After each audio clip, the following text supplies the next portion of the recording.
é Suelen.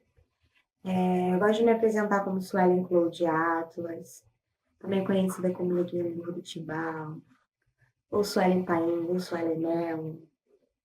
Enfim, tenho alguns nomes de acordo com o que eu quero apresentar.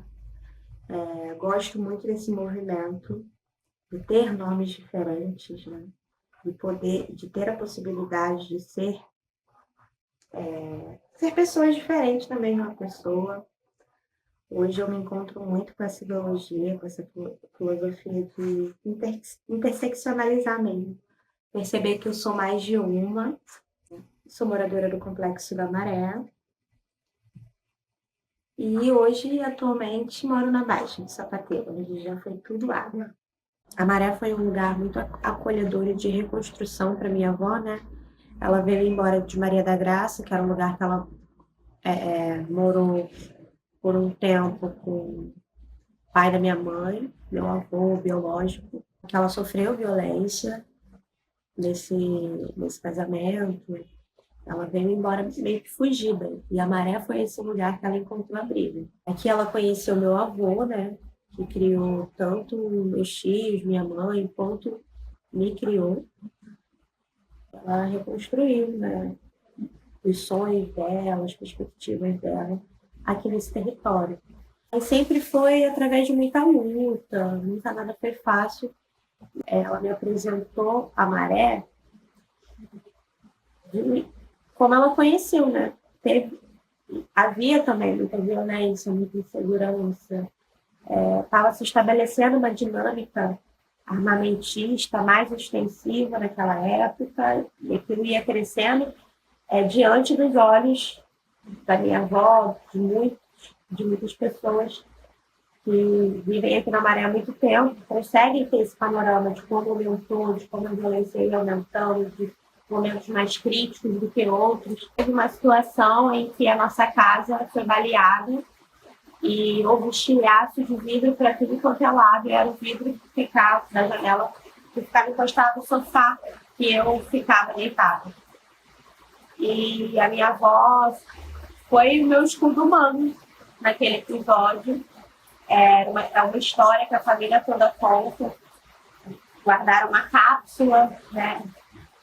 Minha avó, não só uma avó, é uma heroína para mim. Ela realmente se colocou na frente de uma bala, porque a bala realmente atravessou. Só que quando ela já chegou sem força caindo. Minha avó ficou toda cortada, de estilhaço de vidro. Eu precisei para o médico e tal. E eu fiquei ilesa. Minha avó sempre foi uma pessoa que não queria que eu vivenciasse muito livremente, né, o território, exatamente por entender os perigos, por ter muito medo do que poderia acontecer comigo. Minha família me chamava de Neguinha do Buritimbau, assim. Meus tios, meu avô. A minha avó, depois que pegou o apelido, também continuou me chamando, né? Foi a primeira vez que eu me reconheci através do meu território. Foi minha família que me colocou nesse lugar. Então, eu acredito que eles sentem também a Maré numa vibração muito forte. Esse meu apelido, ele vinha dessa característica de eu ser muito incisiva, mesmo sendo uma criança. Eu já ter uma personalidade forte.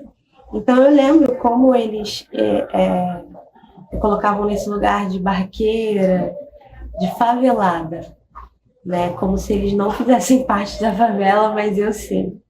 Então, eu sempre me reconheci na Maré, muito a partir dessa identidade favelada. E nem sempre a minha relação com a minha família foi de prazer, identificação e de amor. Às vezes tinha um processo de rejeição, de não identificação, de não lugar. Por isso que a minha relação com a família e com a favela, quando essa pergunta me vem, ela não é uma pergunta simples para mim. É uma pergunta delicada.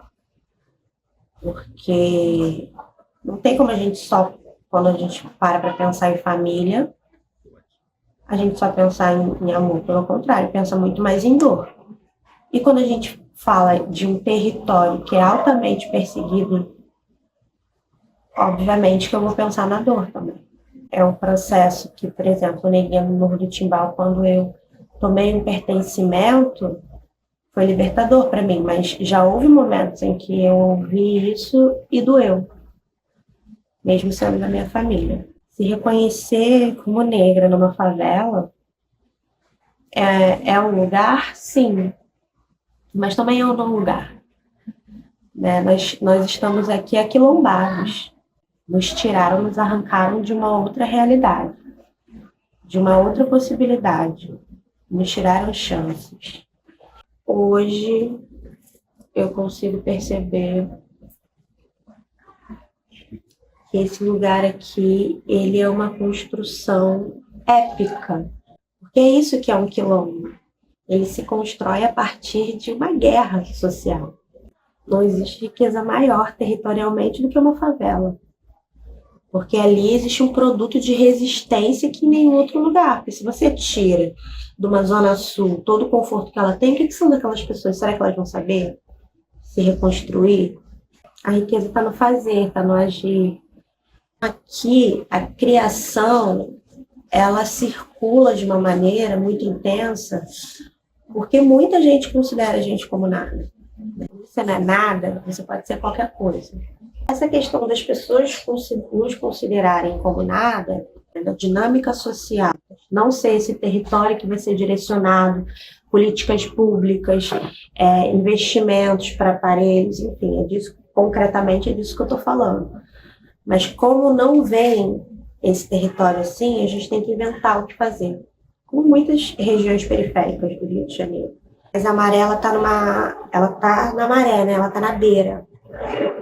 Então, ela margeia o centro. A gente está mais perto de onde muitas coisas fluem. Então, a gente tem, mas não tem. E aí, isso é bem confuso. Eu, por exemplo, me entendendo como uma mulher negra na maré, sendo criada por uma família de maior parte branca. Tudo isso traz um conflito, que é um conflito racial, um conflito de classe. A gente, às vezes, busca falar do que é nobre, do que é rico, mas não tem como falar disso e não passar pelo que fez doer, o que fez moer, né? Então, hoje eu percebo que a riqueza vem disso. A gente nem quer muito, né?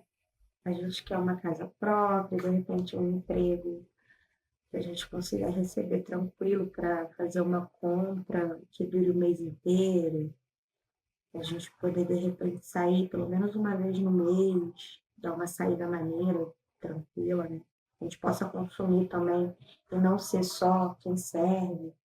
Eu gosto dessa forma de capeta, então, quando eu paro para pensar o que eu gosto em mim, é a minha firmeza, assim, de decidir, querer fazer na hora, que depois talvez eu me arrependa. Meu erotismo, eu gosto muito de escrever poemas. Minha dedicação, eu sempre achei que ter o ascendente aquário me salvava, de alguma maneira, desse fogo. Mas não, né? Para aquariar, e quando você assopra o fogo, o que ele faz? Ele aumenta. Quando eu me relaciono com o outro, eu me conheço mais. Mas antes eu via isso bem separado, né? Chegou uma época também que eu achava que eu precisava me conhecer para me relacionar, mas eu acho que é simbiótico. Acho que ajuda. Eu tô me sentindo agora mais confiante. É como se eu conhecesse as minhas quedas, sabe? É uma confiança que vem não só de poder, né? De, eu posso fazer isso, mas de saber o que eu não posso também. Então, a confiança vem também de estar compreendendo um pouco mais o meu tamanho. E aí eu acho que isso me faz me sentir um pouco mais bela, confesso. Assim, eu me sinto mais bonita. Tem a ver com a idade também. Atualmente eu me sinto mais desejosa, desejando a vida e tudo mais.